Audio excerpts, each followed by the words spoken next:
Shriram time news मध्ये मी कैलास सोनवणे आपले हार्दिक स्वागत करतो। सुरुवातीला पाहूया 24 तासातील ताज्या घडामोडी। लाकडे हनुमान शिवारातून 3904 किलो गांजा जप्त केल्याप्रकरणी दाखल गुन्ह्यातील आरोपी सबळ पुराव्याअभावी करण्यात आली निर्दोष मुक्तता। आजनाळा येथे महिलांना शासनाच्या विविध कल्याणकारी योजनांचा लाभ मिळवून देण्याचे आमिष दाखवत शेकडो महिलांची लाखो रुपयांची फसवणूक केल्याप्रकरणी गुन्हा दाखल। भारतीय किसान युनियनचे राष्ट्रीय प्रवक्ते राकेश टिकैत व युद्धवीर सिंग यांचे महाराष्ट्रात नंदुरबार व धुळे जिल्ह्यात 2 ठिकाणी जाहीर सभांचे करण्यात आले आयोजन। जुन्नर येथील राहुल खानोलकर निवासी मूकबधीर विद्यालयात मिष्टान्न भोजनाचे वाटप।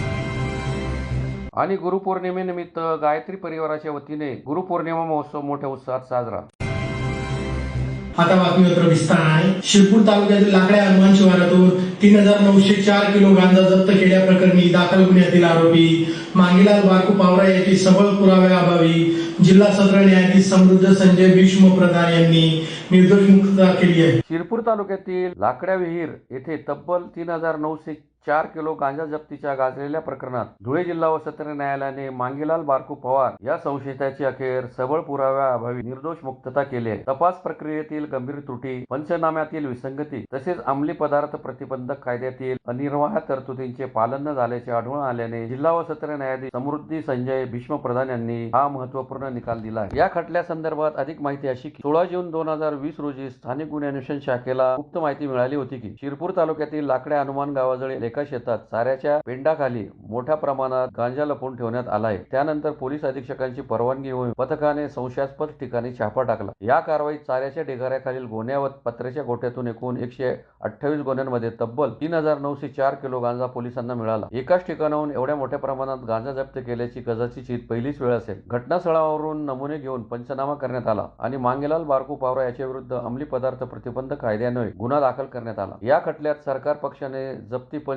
छापा पथकातील पोलीस कर्मचारी, वैज्ञानिक प्रयोगशाळेचे अधिकारी, वजन काटा चालक, तपास अधिकारी अशा एकूण 13 साक्षीदारांची साक्ष नोंदवली। मात्र तपासातील अनेक त्रुटी ॲडव्होकेट मोहन भंडारी यांनी न्यायालयाच्या निदर्शनास आणून दिल्या। जप्ती पंच म्हणून पोलीस अधीक्षक कार्यालयातील कर्मचाऱ्याचाच वापर करण्यात आल्याची बाब, अंमली पदार्थ प्रतिबंध कायद्यातील अनिर्वाह प्रक्रियेचे पालन न होणे, छाप्यावेळी उपस्थित असल्याचा दावा असलेल्या तत्कालीन पोलीस अधीक्षक, अप्पर पोलीस अधीक्षक आणि स्थानिक गुन्हे अन्वेषण शाखेच्या पोलीस निरीक्षकांच्या पंचनाम्यावर स्वाक्षऱ्या नसणे, तसेच या अधिकाऱ्यांना न्यायालयात साक्षीदार म्हणून न तपासणे अशा अनेक मुद्द्यांकडे बचाव पक्षाने लक्ष वेधले। याशिवाय सर्वोच्च न्यायालयात आणि उच्च न्यायालयाचे तब्बल 58 न्यायनिवाडे न्यायालयासमोर सादर करण्यात आले। या सर्व बाबींचा विचार करून न्यायालयाने सरकार पक्ष आरोपी विरुद्धचा गुन्हा संशयाच्या पलीकडे सिद्ध करण्यात अपयशी ठरल्याने नमूद करत मांगीलाल बारकू पावरा यांची निर्दोष मुक्तता केली। संशयितांतर्फे ॲडव्होकेट मोहन एस भंडारी यांनी युक्तिवाद केला। यांना ॲडव्होकेट चैतन्य भंडारी, चारमिश भंडारी, ॲडव्होकेट प्राजक्ता राणा, ॲडव्होकेट पूजा प्रजावत आणि ॲडव्होकेट प्रकाश वाघ यांनी सहकार्य केले। जिल्हा सत्र न्यायाधीश एस भीष्म मॅडम यांनी आरोपी मांगीलाल बारकू पावरा याची NDPS ऍक्ट कलम 2022 या कलमामधून या केसमधून निर्दोष मुक्तता करण्यात आलेली आहे। या केसची थोडक्यात हकीकत अशी आहे की 16/7/2020 ला पोलिसांना गुप्त बातमी मिळाली आणि त्याप्रमाणे त्यांनी छापा टाकला। त्यावेळेला त्यांना 3 टन 904 किलोग्रॅम एवढा मोठ्या प्रमाणात साठा मिळाला होता आणि या केसमध्ये एकूण 13 साक्षीदार तपासण्यात आले।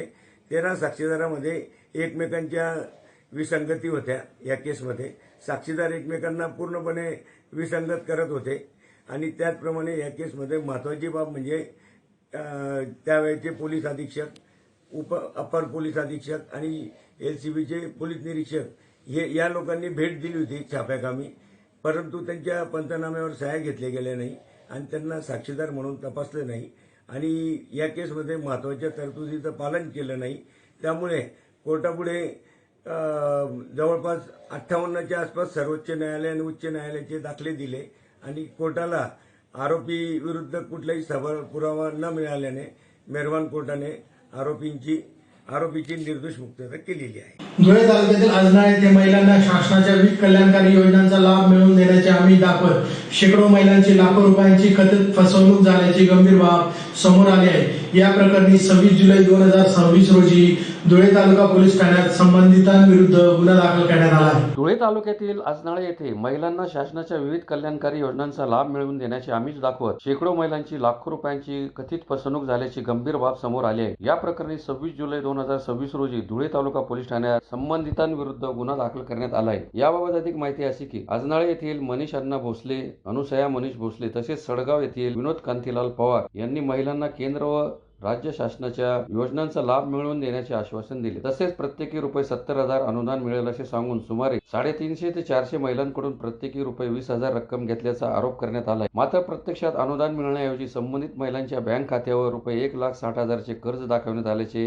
महिलांचे म्हणणे आहे. त्यांच्या खात्यावर ते पैसे दिसत आहेत. याबाबत विचारणा करून स्वतःची भरलेली रक्कम परत मागितल्यानंतर संबंधितांनी उडवाउडवीची उत्तरे देत तुमच्याकडून जे होईल ते करून घ्या, आम्ही कोणालाही घाबरत नाही अशी भाषा वापरल्याचा आरोप महिलांनी केला आहे. तसेच बँक खाती सील करण्याची आणि जीवेट मारण्याची धमकी देण्यात आल्याचा दावा करण्यात आला आहे. या प्रकारामुळे भयभीत झालेल्या महिलांनी गावातील प्रतिष्ठित नागरिक विनोद ज्ञानबा चव्हाण यांच्याकडे धाव घेत आपली व्यथा मांडली. विनोद चव्हाण यांनी संबंधितांशी दूरध्वनीवर संपर्क साधून विचारणा केली असता त्यांनाही जीवे मारण्याची धमकी देण्यात आल्याचा आरोप आहे. या सर्व प्रकरणानंतर 26 जुलै 2026 रोजी धुळे तालुका पोलीस ठाण्यात संबंधित तिघांविरुद्ध गुन्हा दाखल करण्यात आला असून पोलीस पुढील तपास करीत आहेत. दरम्यान फसवणुकीला बळी पडलेल्या महिलांनी दक्ष पत्रकार संघाचे अध्यक्ष प्राध्यापक बापू पाटील यांची भेट घेऊन न्याय मिळवून देण्याची विनंती केली. आम्ही अशिक्षित असल्यामुळे कागदपत्रे वाचता आली नाहीत आणि त्याचा गैरफायदा घेत आमची फसवणूक करण्यात आली अशी व्यथा महिलांनी मांडली. महिलांची बाजू ऐकल्यानंतर त्यांना न्याय मिळवून देण्यासाठी आवश्यक ते सहकार्य करण्याचे आश्वासन प्राध्यापक बापू बागुल यांनी दिले. पत्रकार परिषदेत प्राध्यापक बापू बागुल, विनोद चव्हाण, गौतम पगारे, ज्योती चव्हाण, सारिका चौरे, समीक्षा चौरे, गंगोत्री चव्हाण, अनुसया मासोळे, योगराज चौरे, रजनी चौरे, शबनम चौरे आदी उपस्थित होते. ज्या महिलांची फसवणूक झालेली आहे PMFMच्या माध्यमातून जे 70,000 रुपये अनुदान आलेलं होतं, त्या अनुदानाच्या माध्यमातून मनीष भोसले, अनुसया भोसले आणि विनोद पवार या तिघांनी मिळून या ठिकाणी त्यांची फसवणूक केलेली आहे. 20,000 रुपये त्यांच्याकडनं अनुदान लाटलेलं आहे. म्हणजे त्यांची फसवणूक ज्या पद्धतीने महाराष्ट्र शासन ग्रामीण भागातील महिलांना उन्नतीसाठी या ठिकाणी पैसा देतो, त्या ठिकाणी या महिलांना खोटं सांगून की हे पैसे आम्ही दिलेले आहे म्हणून 20,000 रुपये त्यांना त्यांच्याकडनं घेतलेले आहेत. म्हणून आमची मागणी आहे दक्ष पत्रकार संघाच्या माध्यमातून या तिघांवर शासन झालं पाहिजे, त्याच पद्धतीने गुन्हे दाखल झाले पाहिजे आणि यांनी ज्या पद्धतीने पैसे लाटलेले आहेत त्याची चौकशी झाली पाहिजे आणि त्याच पद्धतीने यांना जे काही गरीब महिला आहेत त्यांना 20,000 रुपये तात्काळ त्यांनी परत करावे.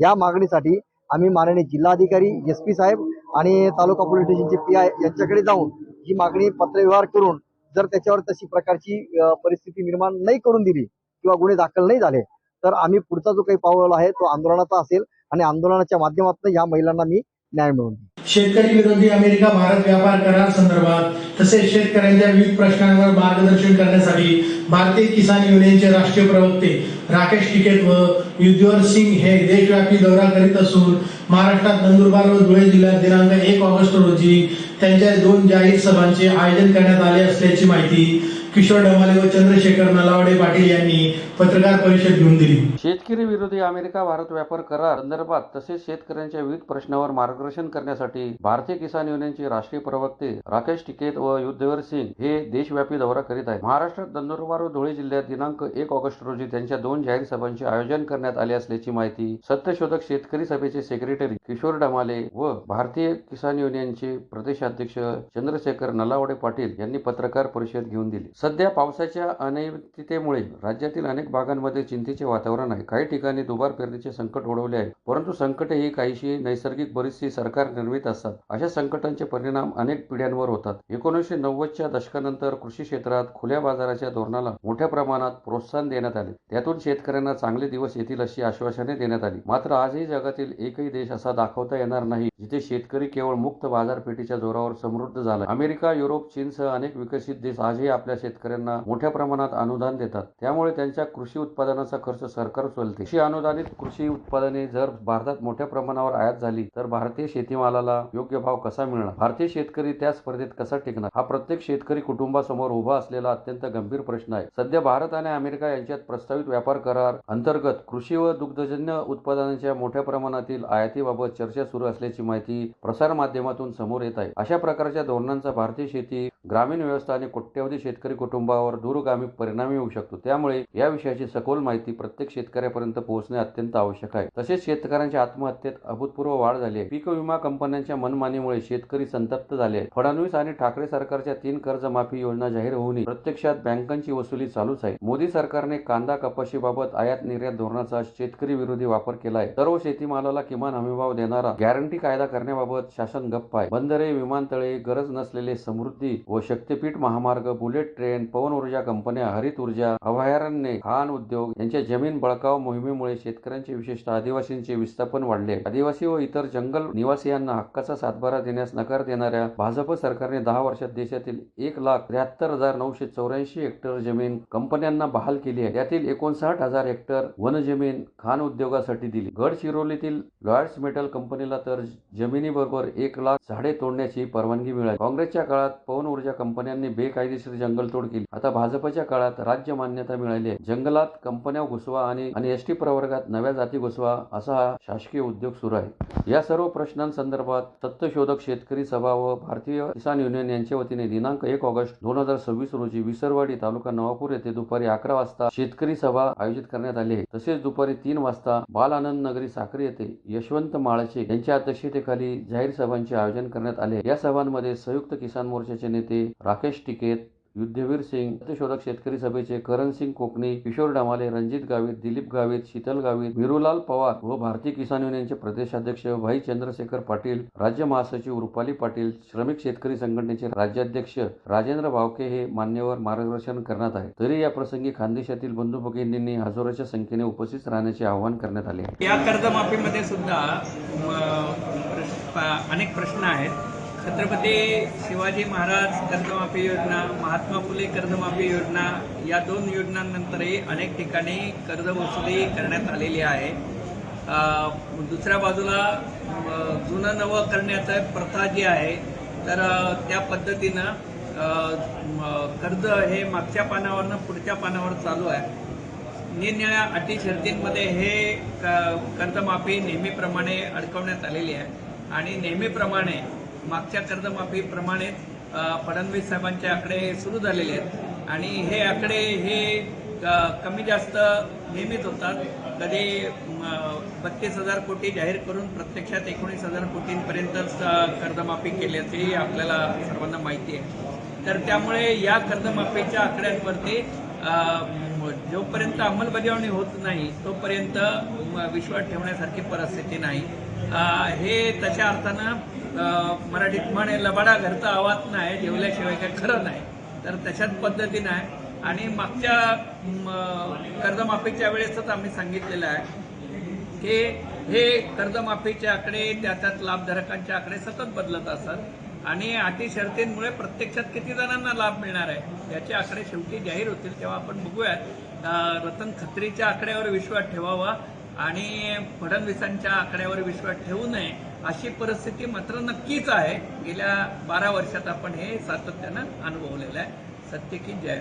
धुळे तालुक्यातील जुन्नर येथील राहुल खानोलकर निवासी मुखबधीर विद्यालयात गुरुपौर्णिमेनिमित्त वसुदैव कुटुंबकम जनसेवा फाउंडेशन पुणे यांच्या वतीने विद्यार्थ्यांना मिष्टान्न भोजनदान वाटप करण्यात आले. धुळे तालुक्यातील जुन्नर येथील राहुल खानोलकर निवासी बधिर विद्यालयात गुरुपौर्णिमेनिमित्त वसुदैव कुटुंबकम जनसेवा फाउंडेशन पुणे यांच्या वतीने विद्यार्थ्यांना मिष्टान्न भोजनाचे वाटप करण्यात आले. विद्यालयात सुमारे 60 मूकबधिर विद्यार्थी शिक्षण घेत असून त्यांच्यासाठी आवश्यक असलेल्या मूलभूत सुविधा चांगल्या प्रकारे उपलब्ध करून देण्यात आल्या आहेत. परिवारापासून दूर राहून शिक्षण घेणाऱ्या या बालकांचे जीवन सामान्य मुलांपेक्षा वेगळे असते. अनेक वेळा त्यांना आपुलकीची, प्रेमाची आणि मायेची गरज भासत असते. यावेळी फाउंडेशनच्या पदाधिकाऱ्यांनी विद्यार्थ्यांशी संवाद साधत त्यांना प्रेमाने भेट दिली. त्यांच्या डोक्यावर मायेचा हात फिरवत आपुलकी व्यक्त केली. या प्रेमळ सहवासामुळे विद्यार्थ्यांनी आनंद आणि समाधान व्यक्त केले. विद्यालयातील शिक्षक व कर्मचारी वर्ग विद्यार्थ्यांची अत्यंत चांगली काळजी घेतात. यावेळी शारदा पाटील, मनीषा नगराळे, वसतिगृह अधीक्षक आप्पा कुवर, मुख्याध्यापक के डगे, सरला गुंजाळ, वनिता राऊळ आणि कर्मचारी वृंद उपस्थित होते. राहुल खानोलकर निवासी मूकबधीर विद्यालय मौजे, जुन्नर तालुका, जिल्हा धुळे. मी पहिले शाळा व्यवस्थापन समितीचे खूप आभार मानते की 30 वर्षापासूनची जी ही मूकबधीर संस्था चालवत आहेत आणि यातून अनेक विद्यार्थी शिकून बाहेर गेलेले आहेत, काही त्यांच्या पायावर उभे राहिलेले आहेत आणि आमची जी वसुदैव कुटुंबकम जनसेवा फाउंडेशनतर्फे आम्ही आज गुरुपौर्णिमेनिमित्त या मूकबधीर निवासी शाळेला भेट द्यायला आलेलो आहे. आम्हाला खूप छान वाटलं आणि इथले जे सगळे कर्मचारी आहेत त्यांनी खूप छान पद्धतीने सेवा दिली आणि खूपच त्यांचं योगदान बघून तर मी खूप भारावून गेले. खूप खूप धन्यवाद. मुलांचा जो उत्साह आहे आज ते बघून आम्ही खूप भारावून गेलो आहे आणि या मुलांचा उत्साह बघून आणि इथले जे कर्मचाऱ्यांचं योगदान बघून अनेक जणांनी या ठिकाणी भेट दिली पाहिजे आणि या ठिकाणी येऊन थोडं त्यांचा उत्साह वाढवला पाहिजे. थोडं मायेचं त्यांना एक प्रकारे मायेचं पांघरून मिळेल आणि त्यांच्या सहवासामध्ये राहून वेगळ्या पद्धतीचा आनंद आपल्याला घेता येईल. गुरुपौर्णिमेनिमित्त गायत्री परिवाराच्या वतीने शहरातील नदी किनारील संभाजी गार्डन जवळील गायत्री कार्यालय येथे गुरुपौर्णिमा महोत्सव मोठ्या उत्साहात साजरा करण्यात आला. गुरुपौर्णिमेनिमित्त गायत्री परिवाराच्या वतीने शहरातील नदी किनारील संभाजी गार्डन जवळ गायत्री कार्यालय येथे गुरुपौर्णिमा महोत्सव मोठ्या उत्साहात साजरा करण्यात आला. दरवर्षाप्रमाणे यंदाही सकाळपासून काकड आरती, महाआरती तसेच विविध धार्मिक पूजन व गायत्री मंत्र जप तसेच महाप्रसादाचे आयोजन करण्यात आले होते. यावर्षी गुरुपौर्णिमा सोहळ्यास भाविकांचा उत्स्फूर्त प्रतिसाद लाभला. गायत्री परिवारातील सदस्य संख्येतही लक्षणीय वाढ झाल्याची माहिती आयोजकांनी दिली. गायत्री परिवारातील 75 वर्ष पूर्ण केलेल्या ज्येष्ठ सदस्यांना मान्यवरांच्या हस्ते सन्मान करून त्यांना प्रमाणपत्रे प्रदान करण्यात आली. यावेळी जागतिक स्तरावरील परीक्षेत उत्कृष्ट यश संपादन करणाऱ्या JRCT हायस्कूलच्या विद्यार्थ्याचा 97% गुणांसह प्रथम क्रमांक आल्याबद्दल त्याचा विशेष सत्कार करण्यात आला. या गायत्री परिवाराच्या वतीने ₹1000 रोख बक्षीस देऊन गौरवण्यात आले. यावेळी राष्ट्र एक संघ कसे होईल, समाजात ऐक्य व सद्भावना कशी वाढेल यासह विविध धार्मिक व सामाजिक विषयांवर मार्गदर्शन करण्यात आले. कार्यक्रमास गायत्री परिवाराचे सर्व सदस्य, भाविक व नागरिक मोठ्या संख्येने उपस्थित होते. यावर्षी सुद्धा गुरुपौर्णिमा जयंती मोठ्या प्रमाणात आपण बघितलं, मोठ्या प्रमाणात साजरी केली गेली. दरवर्षी साजरी केली. यावर्षी सुद्धा त्याच्यात साजरी केली गेलेली आहे. आमचे गायत्री परिवाराचे आणि नवीन जोडणारे बरेच लोक यावेळेला ते सामील झालेले आहेत.